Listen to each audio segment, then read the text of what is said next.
देखिए, सबसे पहली बात तो ये है कि संभल की चंडोसी की जहाँ मस्जिद है वो कोई 50 साल 100 साल नहीं बल्कि 200-250 साल पुरानी मस्जिद है, उससे ज्यादा है। वहां पर कोर्ट की तरफ से बगैर मस्जिद के जिम्मेदारों को कमेटी को सुने उन्होंने एक एक्स पार्टी ऑर्डर पास कर दिया, वो गलत है। दूसरा ये है कि एक बार तो आपने गलत ऑर्डर दिया, सर्वे हो गया।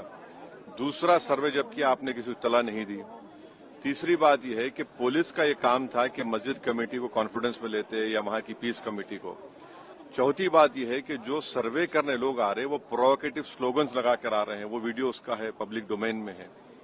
और उसके बाद जो वहां पर वायलेंस हुआ जिसमें 3 मुसलमानों को गोली लगी, उनकी मौत हुई, हम इसका कंडेम करते हैं। ये फायरिंग नहीं बल्कि मर्डर है।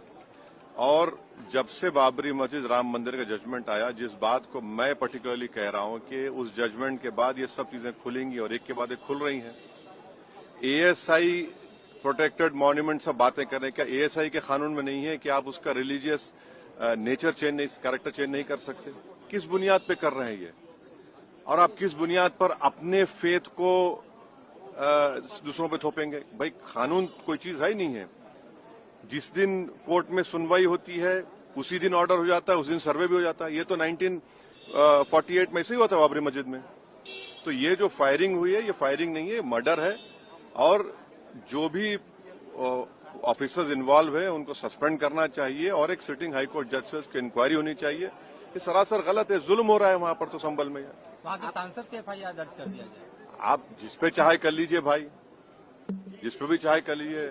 जज आप, जूरी आप, सब आप, तो बचेगा क्या फिर? अब सर, जेपीसी में आप लोगों ने समय मांगा है, क्या कहेंगे? जी, जैसा अभी आपने हमारे डेलीगेशन तरफ से बोला गया है, मैं उसको रिपीट करना नहीं चाहता। स्पीकर साहब ने बड़ी इत्मीनान से हमारी पूरी जितने मेंबर्स 11 नॉन बीजेपी एमपीज गए थे उनकी बात को सुना। वो बोले कि इसके ऊपर कंसिडर करेंगे और हमको उम्मीद है कि ऑनरेबल स्पीकर साहब इसका टेन्योर बढ़ाएंगे। क्योंकि आप देखिए, बंगाल नहीं गई कमेटी, बिहार हम लोग नहीं गए, उत्तर प्रदेश में शिया वक्फ की प्रॉपर्टीज को हमने नहीं देखा। तो ऐसे कई, दिल्ली के मंत्री को बुलाना है, ऐसे कई स्टेट्स है जहां पर कमेटी को जाना चाहिए। वो स्टेक होल्डर्स हैं, उनकी बात को सुनना बहुत जरूरी है।